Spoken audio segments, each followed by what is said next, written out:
हरे कृष्णा। जगत गुरु श्रील प्रभुपाद की जय। आप सबको राधा अष्टमी महामहोत्सव की बहुत बहुत बधाई हो। आज के दिन श्रीमती राधा रानी प्रकट हुई पूरे संसार पर दया करने के लिए, भगवान कृष्ण को सुख प्रदान करने के लिए। तप्त कांचन गौरांगी राधे वृंदावनेश्वरी वृषभानु सुते देवी प्रणमामि हरिप्रिय। श्रीमती राधा रानी की महिमा के बारे में बात करना, उनको समझना, वो हर किसी के बस की बात ही नहीं है एक्चुअली में। एक बार श्रील प्रभुपाद चेन्नई में थे, वहाँ पे किसी डोनर के यहाँ ठहरे हुए थे। तो वहाँ पे जो माता जी थी, उन्होंने श्रील प्रभुपाद को बोला कि आप प्लीज़ मुझे राधा कृष्ण की लीलाओं के बारे में बताइए। तो श्रील प्रभुपाद ने उनको उत्तर दिया कि राधा कृष्ण की लीलाओं के बारे में बात करने के लिए ना तो मैं योग्य हूँ और ना सुनने के लिए आप योग्य हो। इतनी कॉन्फिडेंशियल है श्रीमती राधा रानी की महिमा, उनकी लीलाएं भगवान कृष्ण के साथ में। सार्वजनिक रूप से कभी भी उनकी चर्चा नहीं की जा सकती। थोड़ा सा उनकी महिमा को बताने के लिए कुछ एक घटनाएं आपसे डिस्कस करते हैं, और कैसे श्रील प्रभुपाद ने जब मॉन्ट्रियल में थे कनाडा में 1968 में, तो क्या क्या घटनाएं हुई, रामचरितमानस के बारे में बात करेंगे। और एक बहुत ही अद्भुत घटना हुई थी मॉन्ट्रियल में, उसके बारे में आपको बताएंगे। वेदांत, हमारे वेदों में कहा गया है, आनंद में अभ्यासात, भगवान जो है वो सदैव सुख की तलाश में रहते हैं। हम सुख की तलाश में रहते हैं। हम सुख की तलाश में क्यों रहते हैं? क्योंकि भगवान सुख की तलाश में रहते हैं। जब भगवान सुख की तलाश में रहते हैं तो भगवान हमारी तरह भौतिक वस्तुओं में सुख नहीं ढूंढते। बड़े बड़े राजा महाराजाओं ने, साधु संतों ने पूरे भौतिक सुख सुविधाओं का पूर्णतः त्याग कर दिया। भरत महाराज, राजा जनक इत्यादि। तो जिस सुख को प्राप्त करने के लिए, जिन भगवान को प्राप्त करने के लिए, जिस ब्रह्म सुख को प्राप्त करने के लिए उन्होंने त्याग दिया, ऐसे भगवान जिनको अर्जुन भगवद गीता में परम ब्रह्म कह रहे हैं, वो किसी भौतिक सुख के पीछे नहीं जाएंगे। तो ऐसा सोचना कि भगवान कृष्ण और श्रीमती राधा रानी की पारस्परिक लीलाएं जो हैं वो भौतिक हैं, वो कहना बहुत ही अपमानजनक और अपराध है बेसिकली। भगवान जो हैं, जब भी सुख भगवान भोगना चाहते हैं तो सुख भोगने की इच्छा पूरी होती है भगवान की। श्रीमती राधा एको बहुश्याम, भगवान अपना विस्तार कर लेते हैं। श्रीमती राधा रानी भगवान की अंतरंगा शक्ति हैं, भगवान की हलादनी शक्ति हैं। भगवान को सुख देना भगवान कृष्ण को श्रीमती राधा रानी का एकमात्र कर्तव्य है, एकमात्र उद्देश्य है श्रीमती राधा रानी का। श्रीमती राधा रानी भगवान कृष्ण को अत्यंत प्रिय हैं। श्रील प्रभुपाद बोल रहे हैं कि अगर हम भगवान कृष्ण को सीधे भगवान कृष्ण को प्राप्त करने की कोशिश करेंगे तो शायद हम नहीं कर पाएँ, लेकिन अगर हम श्रीमती राधा रानी के माध्यम से भगवान कृष्ण को अगर हम उनके पास जाने का प्रयास करेंगे तो अवश्य सफल होंगे। अगर श्रीमती राधा रानी ने बोल दिया कि कृष्णा ये भक्त बहुत अच्छा है, तो भगवान कृष्ण तुरंत स्वीकार कर लेंगे, चाहे वह कितना ही बड़ा बेवकूफ़ क्यों ना हो व्यक्ति। ये श्रील प्रभुपाद का जो है इस बारे में कहना है। श्रीमती राधा रानी की महिमा इतनी महान है कि भगवान कृष्ण भगवद गीता 7:26 में कह रहे हैं, वेदा हम समतीता नहीं, मुझे अर्जुन सब कुछ पता है, भूत भविष्य वर्तमान सब चीज़ पता है, लेकिन फिर भी भगवान कृष्ण श्रीमती राधा रानी को समझ नहीं पाते। श्रीमती राधा, भगवान कृष्ण सर्वश्रेष्ठ हैं, उनका सुख सर्वश्रेष्ठ है, लेकिन श्रीमती राधा रानी के सुख के आगे भगवान कृष्ण का जो सुख है वो फीका पड़ जाता है। श्रीमती राधा रानी क्या सुख का अनुभव करती हैं, उसको समझने के लिए भगवान कृष्ण खुद ही श्रीमती राधा रानी का भाव लेकर इस धराधाम पर अवतरित हो जाते हैं। इसलिए चैतन्य चरितामृत आदि लीला 1:5 में बताया गया है, राधा कृष्ण प्रणय विकृतिर हलादे शक्ति रस्मात् एकात् मानव अपि भुवि पुरा देह भेदम गतौ तौ चैतन्याख्यम प्रकटम अधुना तद्वयम च ऐक्यम आप्तम राधा भावद्युति सुवलितम नौमी कृष्ण स्वरूपम।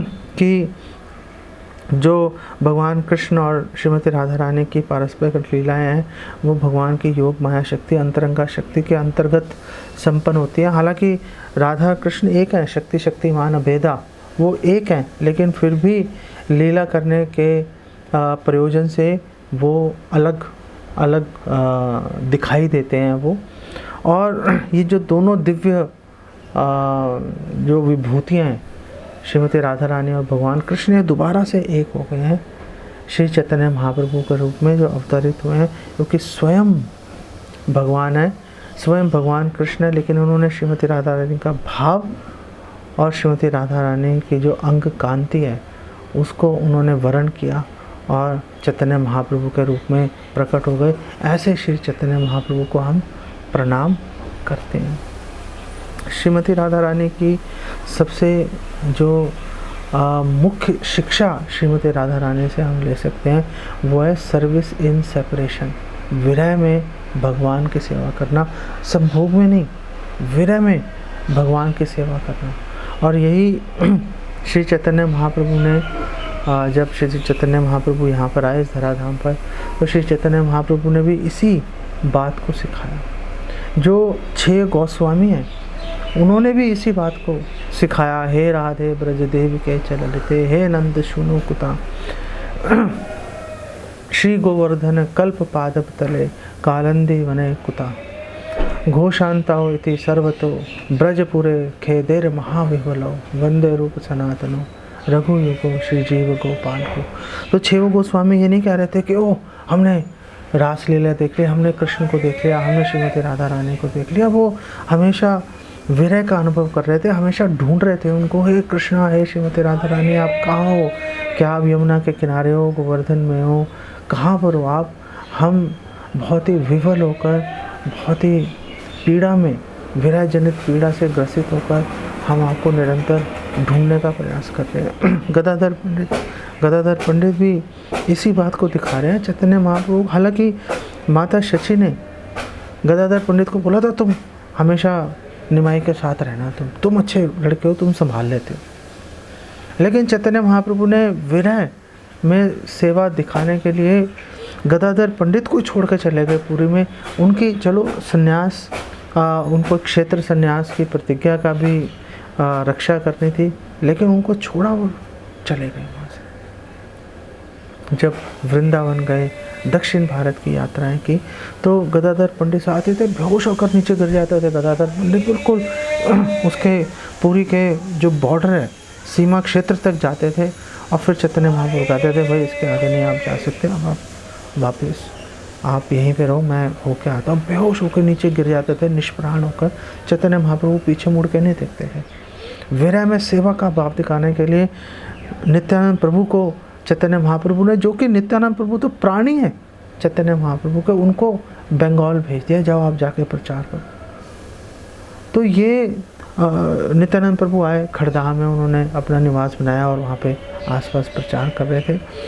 ये दिखा रहे हैं चैतन्य महाप्रभु के श्रीमती राधा रानी की मुख्य शिक्षा क्या है, विरह में सेवा करना। यही हम सब भक्तों को इस बात से हमें सीखना चाहिए। हमें भगवान को देखने की कोशिश नहीं करनी चाहिए, बल्कि हमें भगवान को संतुष्ट करने का प्रयास करना चाहिए।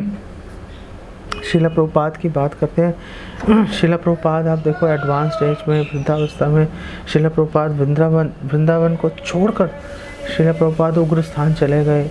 अमेरिका, कनाडा और दुनिया भर के उन्होंने, शिला प्रभुपाद ने उग्र स्थानों पर जाकर वहाँ पे प्रचार किया। क्यों किया? सेवा करने की भावना से, भगवान का विरह अपने हृदय में रखें। तो 1968 में गर्मियों के अंदर शिला प्रभुपाद मॉन्ट्रियल कनाडा में थे और वहीं पर अगस्त में 15-16 अगस्त के आसपास जो है जन्माष्टमी का उत्सव वहाँ पे मनाया गया था। पहली जन्माष्टमी 1968 में वहाँ मनाई गई थी। और उस जन्माष्टमी के अगले दिन पहली व्यास पूजा श्रील प्रभुपाद की वहीं पर मनाई गई थी। और फिर जन्माष्टमी के 15 दिन के बाद में राधाष्टमी आती है। राधाष्टमी भी श्रील प्रभुपाद ने वहाँ पर मनाई थी। श्रील प्रभुपाद ने उस दौरान, ये जो अगस्त का महीना है, श्रील प्रभुपाद ने सैन फ्रांसिस्को टेम्पल से 3 जो गृहस्थ कपल्स हैं, श्रील प्रभुपाद ने उनको बुलाया था। मुकुंद, जानकी, श्याम सुंदर, मालती, और उनकी छोटी बच्ची थी, अभी 2 महीने की थी, सरस्वती, गुरुदास और जमुना। इनको श्रील प्रभुपाद ने बुलाया था वहाँ पर जन्माष्टमी से थोड़ा सा पहले। तो उन्होंने सारे फेस्टिवल सेलिब्रेट किए थे। श्रील प्रभुपाद उनको अपने साथ में 2-1 हफ्ते रखना चाहते थे ताकि उनको कीर्तन इत्यादि सिखाएं और वो लोग वहाँ पर लंदन जाकर वहाँ पे प्रचार करें। श्रील प्रभुपाद मन में सोच रहे थे कि भक्ति सिद्धांता सरस्वती ने अपने सन्यासियों को भेजा, वो फेल हो गए। ये बेचारे 3 गृहस्थ इनएक्सपीरियंस्ड, ये कैसे सरवाइव कर पाएंगे, कैसे प्रचार कर पाएंगे, कैसे कर पाए, अभी आपको बताता हूँ। तो जन्माष्टमी का दिन था। तो जन्माष्टमी में श्रील प्रभुपाद सब भक्तों को श्रील प्रभुपाद ने जन्माष्टमी सेलिब्रेट की, प्रसाद वगैरह बनाया। उसके बाद अगले दिन श्रील प्रभुपाद की व्यास पूजा महोत्सव मनाया गया। उसमें भी श्रील प्रभुपाद ने खुद ही कुकिंग की, श्रील प्रभुपाद ने, और कुकिंग करके सब भक्तों को सर्व किया। और श्रील प्रभुपाद लेक्चर दे रहे थे और फिर श्रील प्रभुपाद ने एकदम बोलते बोलते श्रील प्रभुपाद ने बोला कि देखो, व्यास पूजा के दिन गुरु को ग्लोरीफाई करना चाहिए, उनका गुणगान करना चाहिए। और श्रील प्रभुपाद ने अचानक गुरुदास प्रभु को देखा, उन्होंने बोला कि तुम मुझे ग्लोरीफाई करो। और गुरुदास प्रभु ने, ये पहली प्रभुपाद की ग्लोरीफिकेशन थी, फर्स्ट ग्लोरीफिकेशन ऑफ प्रभुपाद, ये गुरुदास प्रभु ने की थी 1968 अगस्त, मॉन्ट्रियल कनाडा के। और गुरुदास प्रभु कहते हैं कि मैंने उस दिन शुरू की थी प्रभुपाद का गुणगान करना और आज तक करता रहूँगा और मरते दम तक मैं उनका गुणगान करता ही रहूँगा। तो सारी बातें चल रही थी। प्रभुपाद ने, जो ये 3 गृहस्थ थे, उनको प्रभुपाद ने संन्यास दिए। श्रील प्रभुपाद से पूछा, प्रभुपाद आप कोई स्पेसिफिक इंस्ट्रक्शन है आपकी, हम लोग लंदन जा रहे हैं प्रचार के लिए, कोई ऐसी एक घटना, कोई ऐसी इंस्ट्रक्शन जो कि हम अपने हृदय में बसा कर ले जाएं। तो श्रील प्रभुपाद ने उनको चार्ली चैपलिन की एक स्टोरी सुनाई। और श्रील प्रभुपाद ने बोला कि एक बहुत बड़ा एक डांस हो रहा था अंग्रेज़ों के, और बाल रूम जिसे कहते हैं, और वहाँ पे वो पूरा सज धज के आया हुआ था चार्ली चैपलिन। उसने वो बहुत फैंसी कोट डाला हुआ था। तो बाल रूम के बाहर जो है कई बेंचेस लगे हुए थे कि जो कपल्स हैं बाद में वहाँ जाके बैठ जाएं, थोड़ा रिलैक्स कर लें, नाच के थक गए हैं, चलो वहाँ जाके बैठ जाओ। तो चार्ली चैपलिन जिस स्त्री के साथ में डांस कर रहे थे उसको लेकर बाहर जाके बेंच पे बैठे। वहाँ किसी ने गोंद लगा रखी थी बेंच पे। तो जब चार्ली चैपलिन खड़ा हुआ तो उसका जो कोट है वो चिपक गया था, फट गया वो। तो फटे हुए कोट के साथ चार्ली चैपलिन को नहीं पता। तो चार्ली चैपलिन उस स्त्री के साथ में वापस बॉल रूम में आया तो सब लोगों ने चार्ली चैपलिन को देखना शुरू कर दिया, फटे हुए कपड़े हैं उसके। तो जब देखा तो चार्ली चैपलिन को फिर रियलाइज़ हो गया कि भाई मेरे कपड़े फटे हुए हैं, कोट फट गया मेरा। लेकिन फिर भी चार्ली चैपलिन ने परवाह नहीं की। उसने अपने वो गर्लफ्रेंड के साथ में इतना ज़ोर से उसने डांस किया कि सारे लोग अट्रैक्ट हो गए और एक फ्रेंजी, एक मतलब पागलपन सा लोगों में छा गया। तो वहाँ पे जितने भी लोग थे उन्होंने सबने सोचा कि ये एक नया फैशन है अपने कोट को फाड़ के डांस करना। उन सब ने भी अपने अपने कोट फाड़ दिए और चार्ली चैपलिन के साथ मिलकर बेसिकली डांस करना शुरू कर दिया। ये बताते हुए श्रील प्रभुपाद बहुत हंसे। श्रील प्रभुपाद ने बोला, इस इंटेंसिटी, इतने ज़ोर से तुम प्रचार करना कि जिससे सब लोग मतलब तुमसे अट्रैक्ट हो जाएं कि यार यही है जो भी है। अगर तुम ये इंटेंसिटी दिखाओगे तो तुम्हारा काम हो जाएगा, तो तुम प्रचार में कभी फेल नहीं हो सकते। और गुरुदास प्रभु बता रहे हैं कि ये 1968 की बात है। 9 साल के बाद में 1977 में गुरुदास प्रभु स्विट्ज़रलैंड में थे, लेक जेनेवा में, और वहाँ पर चार्ली चैपलिन का घर था। तो वहाँ पर गुरुदास प्रभु गए और चार्ली चैपलिन बस मरने वाले थे बेसिकली, काफ़ी बीमार चल रहे थे। तो